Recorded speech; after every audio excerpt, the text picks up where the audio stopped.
Long week? Relax with a glass and let's get after it. In other words, let's get after it. And it's time to go deep. Let's get after it. I'm going to be good without the girly cries. 2 points. So you know. Crying is not girly. It's a show of sensitivity, which is strength. You should tap into that. Get a little emotional intelligence going there. Is it the real truth or Orwellian poppycock? I said it. Poppycock. Poppycock. This is a family program. Watch it, buddy.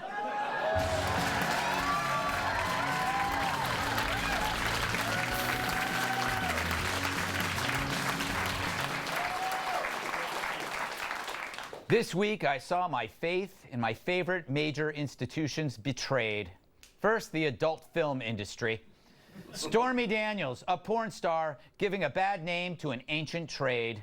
In a nutshell, she slept with a guy who has money. She signed a deal not to talk about it. Then she lied, went public, because she wanted even more money, even if he didn't want any more Stormy. Yeah, this is all about a private deal between adults, one who's greedy enough to sink a presidency for a few dollars more, and one who likes women a little too much. Yeah, a rich guy fooling around. The media shrieks in between their own flings and divorces.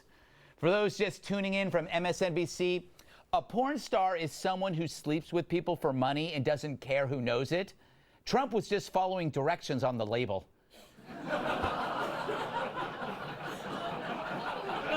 It doesn't seem like a big deal to me, especially when you're paying out of your own pocket, which requires wearing pants. But you know what? That's not the only institution that's let me down. How about the law profession?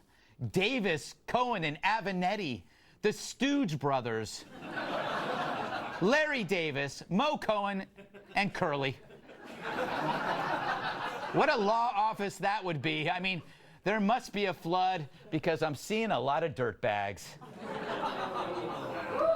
So now, you can't trust adult film stars and you can't even trust lawyers. Next, you're going to tell me I can't trust the National Enquirer.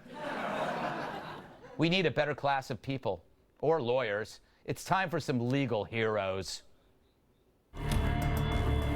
Got a problem that can only be solved by people who have had years of experience in dangerous situations? Need legal help, but also the utmost discretion? Then call the offices of Terry Schappert and Mike Baker. One was a Green Beret, the other CIA. Schappert and Baker. I had a nasty breakup with my ex and I took him to court. I never met Schappert and Baker in person, but they did get me back the gold watch I gave to my ex last Christmas. It was still attached to his arm. Schappert and Baker. Schappert and Baker got me my money fast. I asked for their address to send them a thank you note, but they told me if I ever figured out their address, I'd already be dead. Schappert and Baker. When I won my case, Schappert and Baker wouldn't even take my money. They said they would take payment in leather pants and just for men coupons. I guess you can't argue with results. Schappert and Baker. My neighbor Carl sued me because my dog was barking too loud, so I called Schappert and Baker. But then Carl disappeared for 10 years and hasn't been seen since. So I guess I didn't need Schappert and Baker. Holy they killed Carl. Schappert and Baker! I'm Schappert. I'm Baker. You don't need to call a guy. We are the guy. Well, technically guys. We are the guys. We're the guys. Yes. We need those lawyers. Thank you. Drive carefully. Good night. So the media right now is in the thrall of a cheese fight among rats, a bunch of creeps grasping for money, fame, and power because of a pre-election erection, a private transaction based on bedroom behavior among consenting adults happening before the 2016 vote. The media drools, but America yawns. As I hear tales of paid-off performers, I don't know, I'm not seeing victims. Hell, I wish I got paid for sex. Seems like a win-win. And the hypocrisy of the press, who pretend to be so libertine, now they're clutching their pearls like oysters in a tornado. They pretend it's about infidelity when it's really about impeachment, to get rid of someone they didn't approve of. And the Dems deny angling for impeachment, but like trying to hide a potbelly, we see it even under the moo-moo. So this story is about as nothing can get, but to the media it's everything because nothing else is working to unseat the guy. Why? Because so far he's doing a good job. Longest bull market ever, low unemployment, larger paychecks. The media can't understand that. If only we could help them out. And now, How to Explain a Strong Economy to the Media by Sebastian Gorka. We're in a bull market, the longest one ever. It's not a literal bull market. There aren't bulls in a store. It just means stocks are doing great. How easy is that to understand? Or were you too busy listening to soft jazz and taking gender studies courses, you pathetic nitwits? I'm sorry, that was uncalled for. We have the lowest unemployment in decades. That means more people are working at a thing called jobs. Jobs are neat because you do stuff that helps other people and because you get a paycheck. Maybe one day you should look at your paycheck and see how much the government steals from you, and then you'll shut up about the greedy rich, you ignorant buckets of pointless protoplasm. Well, that was a bit harsh. Apologies for that. Since Trump came into office, paychecks have gotten bigger. It's not just a piece of paper, but actual money, which you can spend on things. Food even, or antiperspirant, because you need that badly, you smelly jerks. Oh dear, there I go again, sorry. Anyway, that's how you explain a strong economy to the media. So, things are so good, you gotta sniff out something else and call it bad, or worse than Watergate. It's time to recognize that what we are watching in the Trump presidency is worse than Watergate. What we're seeing now is more dangerous than Watergate. I've said before that what we're seeing is worse than Watergate. So, if everything is worse than Watergate, maybe Watergate wasn't so bad. That's just me. Anyway, why is the media so breathless even when the country's doing fine? It's 3 R's: revenge, ratings, and Republicans. They love the first two, they hate the third. They can barely contain the fury they have for Trump and are willing to get rid of him even if it tears the country apart. And they also have an audience for it, just like they did when their obsession first elected Trump. Their last remaining idea, soul-destroying socialism, is a century old, which is why they're willing to risk economic hardship now. All because Trump gave them a big hurt inside. He's their own private appendix. Plus, they're as dumb as mallets. As always, I ask, what if the media gets what they want and Trump goes away? What happens next?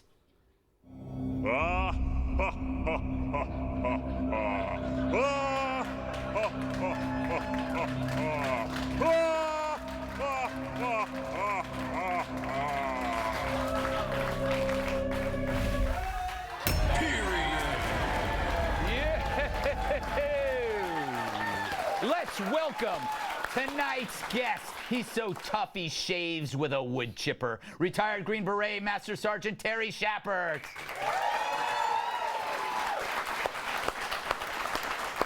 And you might remember him from previous standout performances on this show. I think it's well, okay. What? yeah, and that's all right. Let me. I'm gonna. Which actually was kind of exciting. Get to the point. Okay. Former CIA operative, Diligence President Mike Baker. She's a damsel who enjoys distress. National Review reporter Kat Tim. And he uses a steamroller to iron his shirt. Former WWE superstar, my massive sidekick, Tyrus. All right. Terry, you knew Trump was going to win from the beginning. Every single week, they act like the events are the final nail in the Trump's coffin. Do you agree? How do you view this? By the way, that's pretty hard to follow. Yes. That was some excellent work all Yes. the way. But if you do have legal problems, we're the guys that talk. And I'm not wearing any vinyl pants because I'm not a performing monkey. Okay. I wear what I want when I want. Get to the question. Okay. Answer the question. Yeah, thanks. Oh, look at you telling me that. So here's the thing, and you know, Selena Zito's a great reporter. If you've followed her stuff, and she has always nailed this right. Oh, it's a sleazy world that we know it's there, and everybody's involved in that. But like you said, it's a results thing. I knew who Trump was. We all know who he was. And you're right. Only in a country that's so well fed, so relatively safe, so full of opportunity and sort of easiness, can this kind of stuff bog people down. And it really is. You said it, man. It's about impeachment. They want so bad to get this guy gone. What are they going to run on? The taxes are too low. Bring them up. You know, the VA is getting better. Get rid of it. I mean, bring it back. Let's make sure our enemies are our friends again. That kind of stuff. I don't know what they're going to run on except this. And you're right. I mean, maybe it says bad things about me, but I kind of don't really care what Trump's about anymore, as long as he delivers on what he said he was going to do, and so far he's not doing a bad job. I know, Mikey. Remember, it was always about collusion. Now it's about copulation. It's like they went from White Russians to sex on the beach. Yeah, well, copulation, to be fair, does involve collusion. Yes, that's true. So, where I come from. Yeah, that's good, Mike. That's why we formed up. But look, no,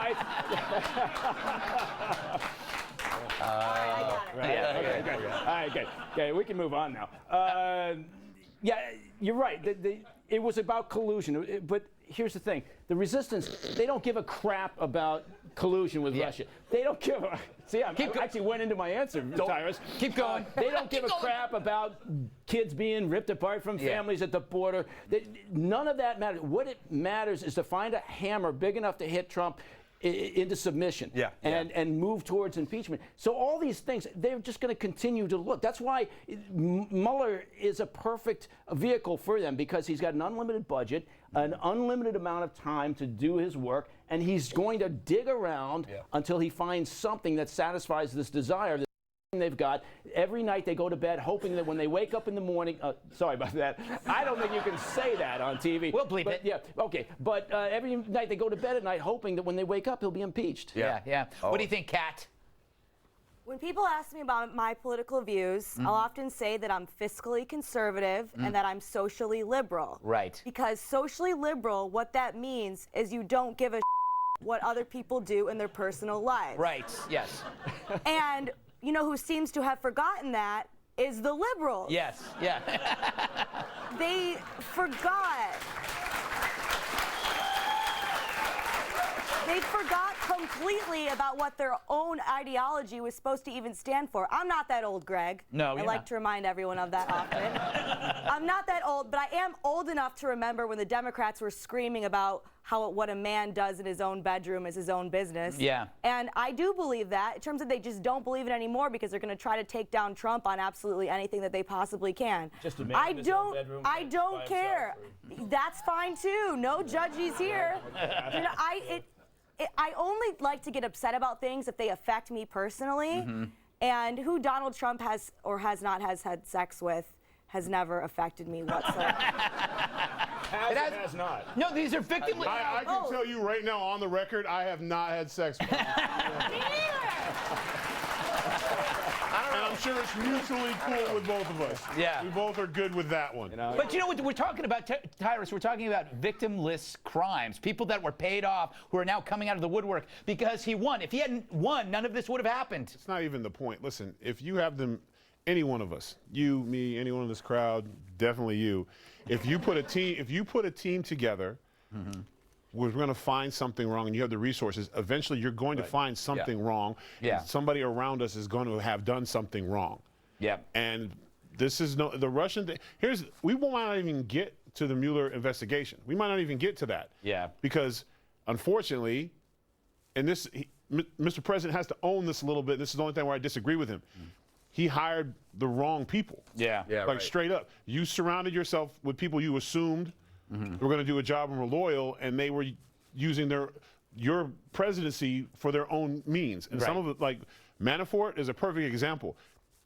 He worked for Ronald Reagan. I'm not into politics. He worked for Ronald Reagan. Bring him on. You know, why not? He's probably a good pick. Then when they found out he was he left, he was gone, they brought in Kellyanne Conway, they win the presidency of the United States. Yeah. But instead of saying, you know what, my bad, and he can do this, and we understand this. He had a good resume. I brought him in. I'm not a politician. I found out he was wrong. He had to go. We got Kellyanne, and we're good. Yeah. And then They don't have a story anymore. You're right. He won't do it because of his fight with. And this is where, Mr. President, please stop fighting with the press. It's not worth it. If you came out and you said, "Listen, I hired these people. My bad, but we got it right." Yeah. We got the right people in. No one here has a problem with that. All right. And now we must move on. Excellent A block. Did you hear ISIS release a new message for its followers? Of course you didn't, because Michael Cohen cut a plea deal.